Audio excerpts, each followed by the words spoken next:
नमस्कार साथियों, स्वागत है आप सभी का आपके अपने इस YouTube चैनल पर जिसका नाम है जीएस बुस्टर, जो कि पार्ट है तक्षशिला आईएएस बलिया का।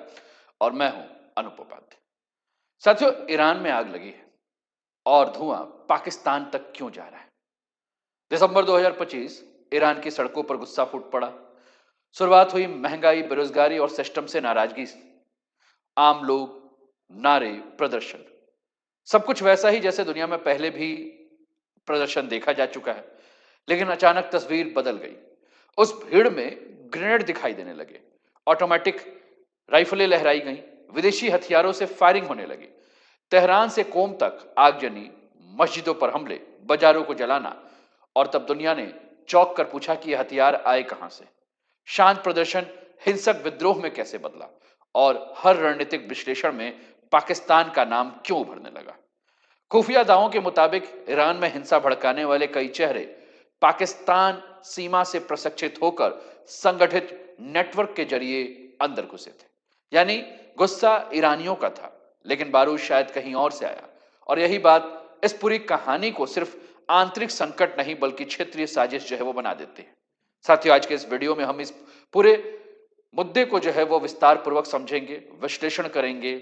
और आप जो है वो अंत तक बनकर सारी बातों को बहुत ध्यान से सुनिएगा और अपने विचारों को जो है वो कमेंट के माध्यम से हम तक पहुंचाइएगा।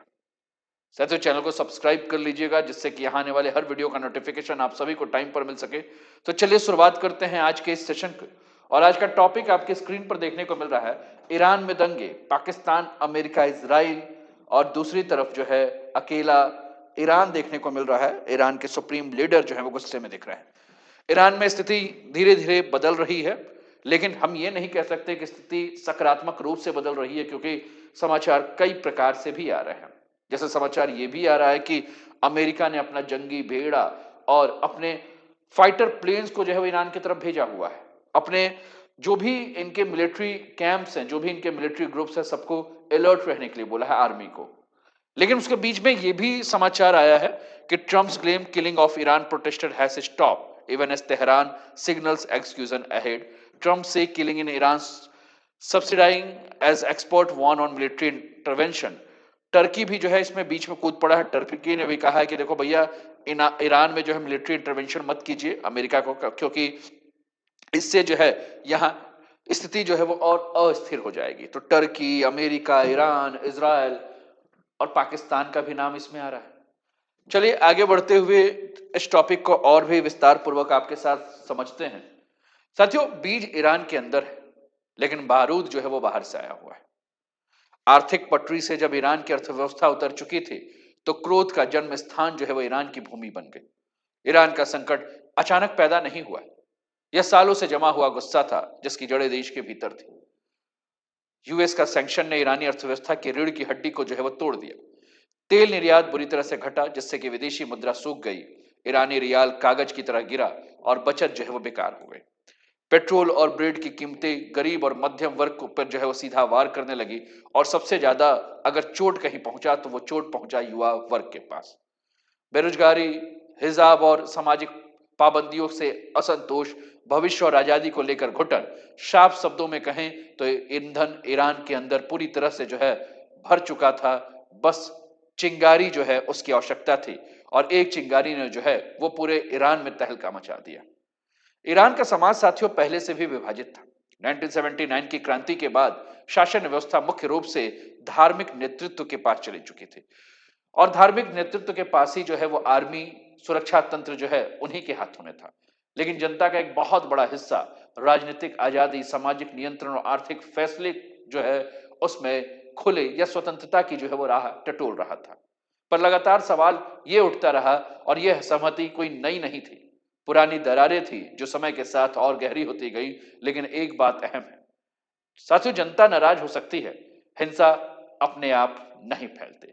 हिंसा को दिशा दी जाती है, हथियार दिए जाते हैं, और धीरे धीरे जो है उसे सिखाया जाता है कि कब, कहां और कैसे जो है वो वार करना है।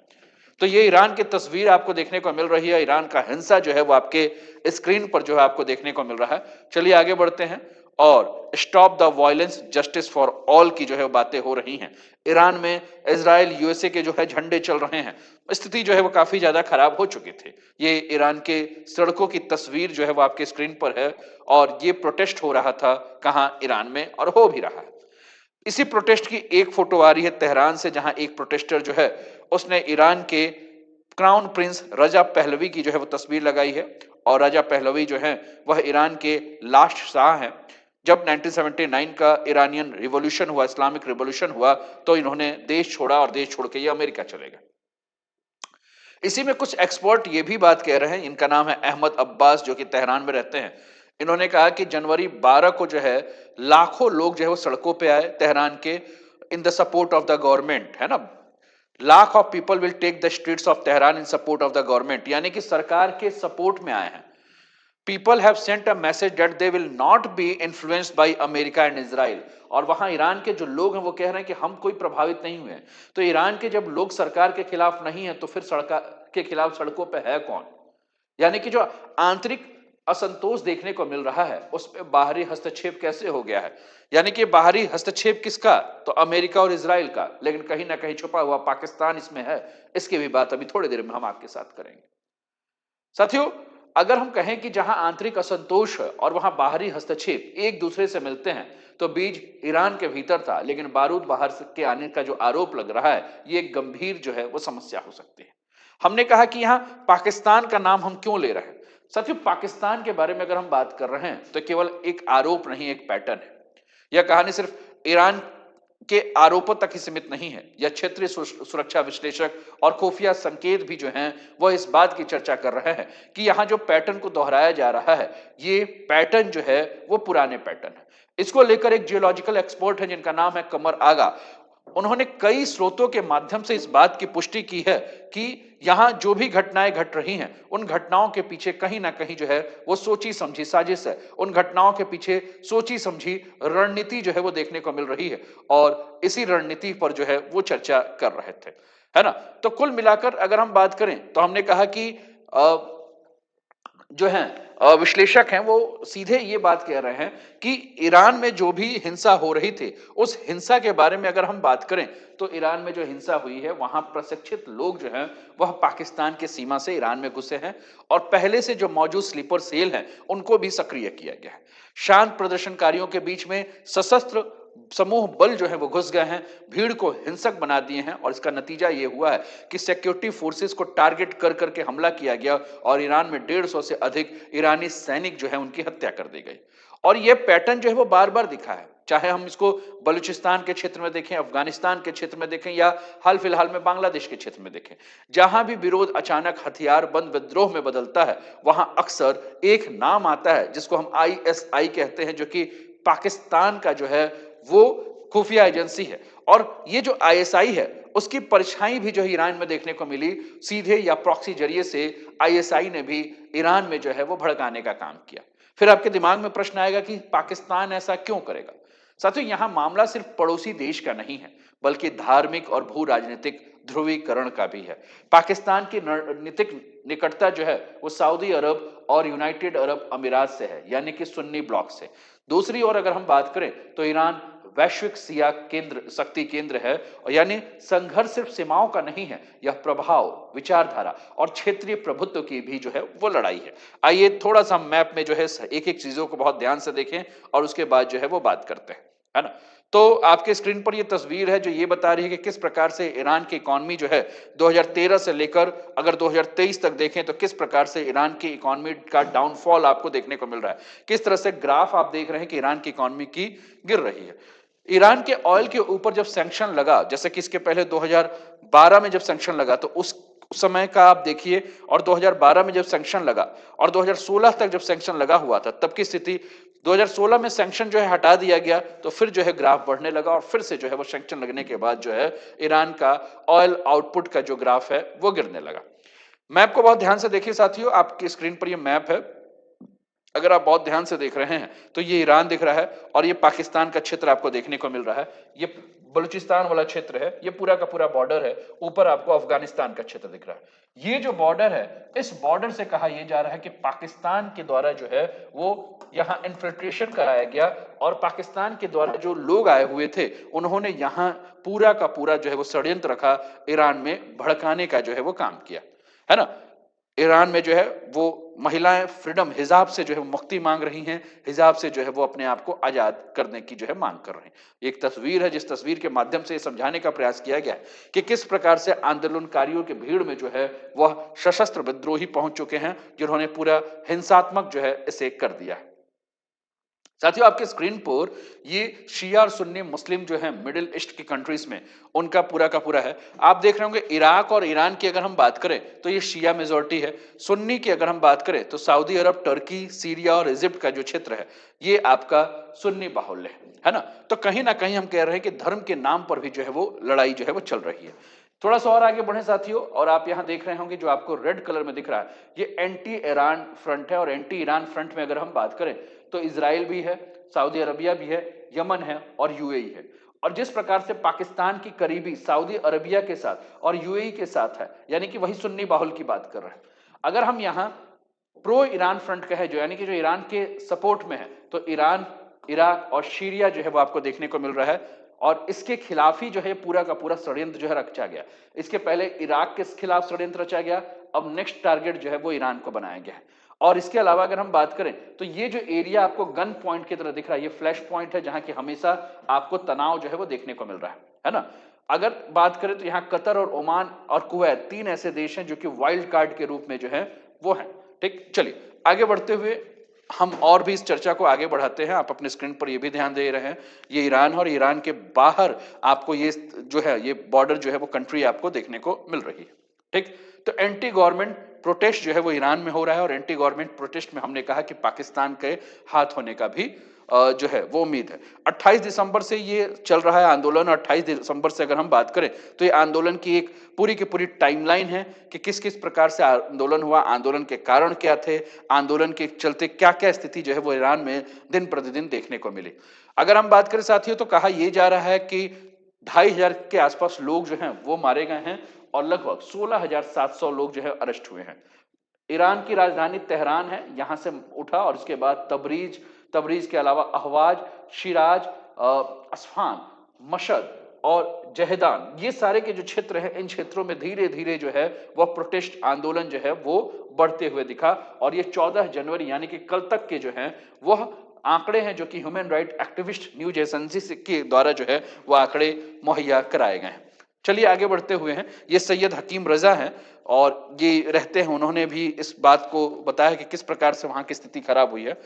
अगर इंडियंस की बात करें ईरान में साथियों तो टोटल इंडियंस ईरान में लगभग 10,000 के आसपास हैं और इसमें 6,000 जो है स्टूडेंट हैं, 3,000 जो है वह मेडिसिन की पढ़ाई करने वाले हैं और 2,000 के आसपास जो है वो जम्मू और कश्मीर के स्टूडेंट जो है वहां रह रहा है। प्रोफेशनल्स में बात करें तो 4,000 के आसपास अगर हम बात करें तो लोग वहां काम कर रहे हैं, जैसे कि तेहरान में, मशद में, जहदान में और बंदर अब्बास में, जो कि इंडियंस वहां काम कर रहे हैं। कमर आगा है, एक्सपर्ट हैं, जिन्होंने इस बात के बारे में बताया कि देखिए ईरान में जो है वो यूरोप की तरह रोड और रेल नेटवर्क तो बन चुका है, एयरपोर्ट भी है जो कि चाइना और रशिया के हेल्प से बन गया, लेकिन वहां अभी तक जो है वो जॉब क्रिएट नहीं हो पाया है क्योंकि ईरान का पूरा फोकस जो है वो ड्रोन और मिसाइल प्रोग्राम में ही लगा हुआ है। साथियों, ईरान में अगर हम बात करें तो ईरान का अगला और सबसे गंभीर आरोप यह है कि पर्दे के पीछे से अमेरिका और इजराइल जो है वो मर्डरर्स यानी कि हत्यारे के रूप में काम कर रहे हैं। ईरान में जितने लोगों की मृत्यु हुई है उन मृत्यु के पीछे अमेरिका और इजराइल का एक बहुत बड़ा हाथ है। और कुल मिलाकर अगर हम बात करें तो जो गंभीर आरोप ईरान के द्वारा लगाए हैं ये सीधे वैश्विक शक्ति संतुलन को जो है वो चुनौती दे रहा है। ईरान की सुरक्षा एजेंसियों के अनुसार यह केवल पड़ोसी देश की साजिश नहीं है बल्कि एक बड़ी रणनीतिक स्क्रिप्ट का जो है वो हिस्सा है। ईरान का प्रमुख दावा यह है कि जो भी लोग पकड़े गए हैं उनके पास अमेरिकी मूल के हथियार मिले हैं, ग्रेनेड मिले हैं, एडवांस कम्युनिकेशन डिवाइस मिले हैं, सैटेलाइट लिंक कोऑर्डिनेशन टूल्स मिले हैं और सिर्फ इतना ही नहीं, प्रदर्शनकारियों की भीड़ को जानबूझकर ईरान के मिसाइल साइट और संवेदनशील सैन्य ठिकानों के पास जो है मोड़ा गया है और यह सामान्य प्रदर्शन नहीं बल्कि स्ट्रेटेजिक टारगेटिंग जैसा दिखता है। तो कहा यह जा रहा है कि अगर अमेरिका के हथियार वहां आए तो अमेरिका के हथियार आए कहां से? तो सिंपल सा रास्ता है, क्योंकि बॉर्डर जो कंट्री है वो है पाकिस्तान, और पाकिस्तान के ही रास्ते से जो है वो पूरे के पूरे हथियारों को जो है वह ईरान में भेजा गया है। और जितने भी आर्मी कैंप हैं, जितने भी स्ट्रेटेजिकल पॉइंट्स हैं, उन सारे पॉइंट्स के ऊपर टारगेट करके जो है हिंसा करने की कोशिश की गई है। तो ईरान जो कह रहा है, ईरान का सीधे कहना है कि देखिए एक नैरेटिव वॉर जो है डिजाइन कर दिया गया हिजाब रिवॉल्यूशन के नाम पर। और हिजाब रिवॉल्यूशन जो है ये वेस्टर्न मीडिया के द्वारा दिया हुआ नाम है। ये एक वायरल सिंबल की तरह जो है पेश किया गया है। सोशल मीडिया को जो है वो और भी ज्यादा उत्तेजक बनाया गया है। भावनात्मक विजुअल्स जो है वो दिखाकर लोगों को जो है सड़कों पर लाने के लिए मजबूर कर दिया गया है।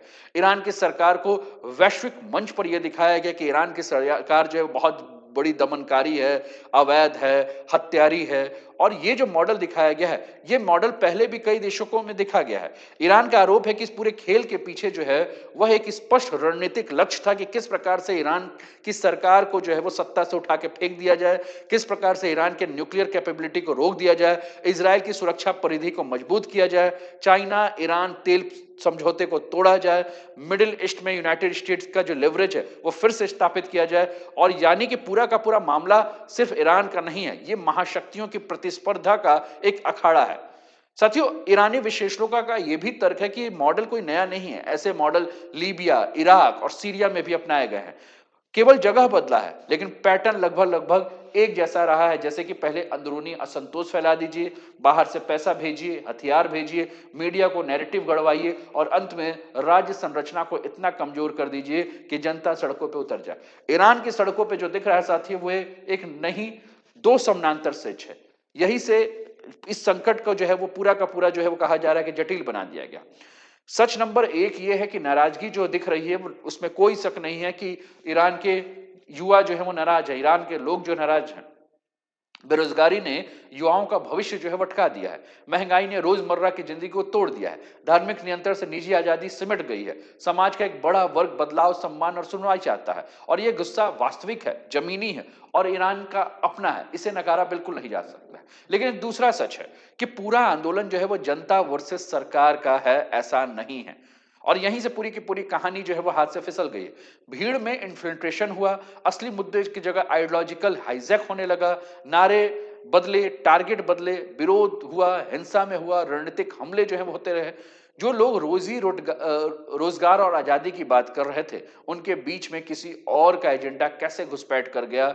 दो लड़ाइयां एक ही सड़क पे हो रही है ईरान में, इसलिए ईरान में आज दो संघर्ष एक साथ चल रहे हैं। पहली लड़ाई जिसमें ईरानियों के बेहतर जीवन अवसर और सामाजिक बदलाव की लड़ाई है, और दूसरी लड़ाई जहां बाहरी ताकतों को उसी गुस्से को मोड़कर जो है वो राज्य को अस्थिर करने का जो है वो प्रयास किया जा रहा है। तो कुल मिलाकर अगर हम बात करें तो ईरान में जो भी घटनाएं घट रही हैं, कहा यह जा रहा है कि इन घटनाओं के पीछे जो है वो बहुत बड़ी साजिश जो है वो रची गई है। इन घटनाओं के पीछे बहुत बड़ा सोच के साथ जो है वो घटना किया गया है। साथियों, सबसे बड़ा खतरा यही है कि जब जनता की वैध मांगे बाहरी रणनीति का जो है औजार बन जाए और अंत में ना जनता जीतती है, ना देश जो है वो स्थिर रहता है। तो फिर प्रश्न उठता है कि क्या ईरान में सरकार गिरेगी? साथियों, सभी शोर, हिंसा, अंतरराष्ट्रीय दबाव के बावजूद अगर हम ईरान के वर्तमान स्थिति की बात करें तो ईरान की सत्ता अभी ढहने वाली स्थिति में बिल्कुल नहीं है। इसके पीछे कुछ ठोस कारण है। साथियों, ईरान में सत्ता तब ढहती जब ईरान में सभी सड़कों पर आ जाते, जब सरकारी संस्थाएं हाथ से निकल जाती। ईरान का जो गार्ड ग्रुप है, जिसे कि हम IRGC कहते हैं, इस्लामिक रिवोल्यूशनरी गार्ड क्रॉप्स, सबसे संगठित और वैचारिक सुरक्षा बल है। अर्थव्यवस्था, सुरक्षा और खुफिया तीनों में गहरी इसकी पकड़ है और किसी भी रिजाइन कोलैप्स की सिनेरियो का यह पहला अवरोध है। साथियों, जैसे ही आंदोलन में विदेशी हस्तक्षेप हुआ, हथियार आया, बाहरी एजेंडा दिखने लगा, वैसे ही ईरान में राष्ट्रवाद के विचारधारा पनप गई और सरकार के पक्ष में जो है वो लाखों लोग सड़कों पे आ गए। सरकार से लोग नाराज हो सकते हैं, लेकिन लोग ये कह रहे हैं कि हम सरकार से नाराज हैं, लेकिन हम अपने देश को टूटने नहीं देंगे। और यह भावना अभी भी ईरान में जीवित है। कोई संगठित, कोई विश्वसनीय विपक्ष का चेहरा ईरान में नहीं है। कोई एक चेहरा, कोई साझा नेतृत्व, कोई स्पष्ट वैकल्पिक रोड मैप जो ईरान में नहीं है, जो कि जनता को भरोसा दे सके कि सेना को ट्रांजिशन पीरियड में यह आश्वासन दिया जा सके कि किसी भी प्रकार का कोई कमी होगा तो उसे हम सुधार लेंगे। यानी कि कुल मिलाकर बात करें तो कमी किसी भी रिजाइन चेंज को अव्यावहारिक जो है बना देती है।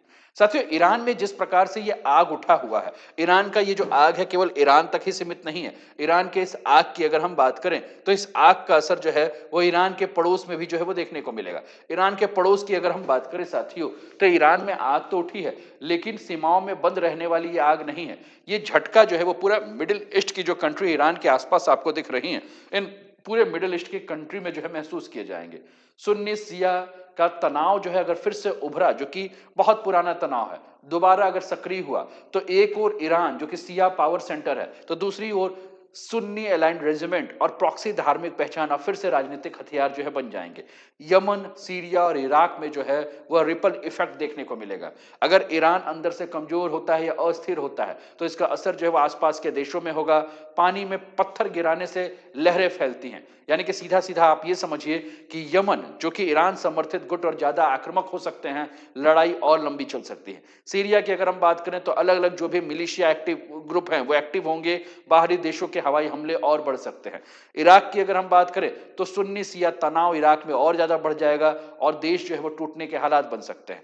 भारत पर अगर इसके बारे में अगर हम बात करें साथियों, तो ईरान भारत से किलोमीटर में दूर है, आग दूर लगा हुआ है, लेकिन धुआं जो है वो हमारे किचन तक पहुंचा हुआ है। ईरान का संकट भले ही हमें दूर दिख रहा है, लेकिन इसके आंच जो है वो भारत तक अवश्य पहुंच सकती है, क्योंकि अगर ईरान अस्थिर होता है तो पूरा गल्फ जो है वो डरता है। ओपेक के तेल के दाम जो है वो बढ़ते हैं, पेट्रोल डीजल जो है महंगा होता है, ट्रांसपोर्ट जो है वो महंगा होता है, रोजमर्रा की चीजें जो है महंगी होती हैं, महंगाई जो है बढ़ती है, नौकरियां जो है खतरी हो जाती हैं। गल्फ देशों में अगर हम बात करें तो कम से कम 90 लाख भारतीय जो है वो काम कर रहे हैं, रोजगार के लिए गए हैं, और वो भारत को जो है वो रेमिटेंस भेजते हैं। अगर वहां तनाव बढ़ा तो लोगों की नौकरियां जाएंगी, पैसा कम आएगा, भारतीय परिवारों को सीधा असर पड़ेगा।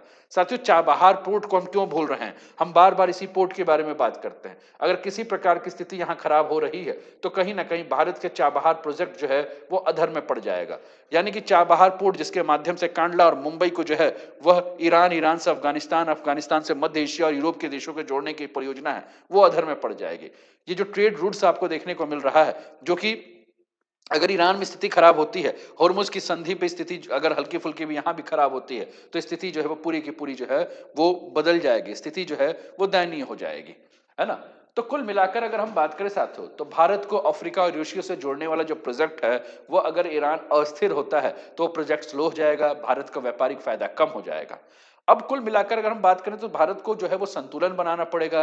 United states, Iran, gulf country, किसी को नाराज नहीं करना है, किसी से दूरी नहीं बनाना है। अपने फॉरेन पॉलिसी की अगर हम बात करें तो कठिन परीक्षा का समय है। तो कुल मिलाकर अंततः हम यही कह सकते हैं साथियों कि ईरान में अस्थिरता सिर्फ ईरान की समस्या नहीं है, यह मिडिल ईस्ट में डोमिनो इफेक्ट जो है वो पैदा कर सकती है, जिसका असर तेल की कीमतों, क्षेत्रीय सुरक्षा और वैश्विक राजनीति तक फैलता है। इंडिया के लिए इसका मतलब है महंगा तेल, तो इंडिया में महंगाई बढ़ जाएगी। गल्फ में भारतीय नौकरियों के ऊपर खतरा हो जाएगा। चाबहार पोर्ट जैसे रणनीतिक प्रोजेक्ट के ऊपर जो है नकारात्मक असर पड़ेगा। यूएस, ईरान, गल्फ के बीच संतुलन की कठिन कूटनीति का जो है ये समय है, और ये संकट बताता है कि आज की दुनिया में कोई भी आग दूर नहीं रहती। जो मिडिल ईस्ट में जलता है उसकी गर्मी जो है वो भारत तक बहुत आसानी से जो है वो पहुंच सकती है। तो कुल मिलाकर अगर हम ये सारी चीजें देखें, बिजनेस में अगर हम बात करें तो भारत जो है वो एक्सपोर्ट जो है वो राइस, टी, शुगर, मेडिसिन और इलेक्ट्रिकल अप्लायंस का करता है।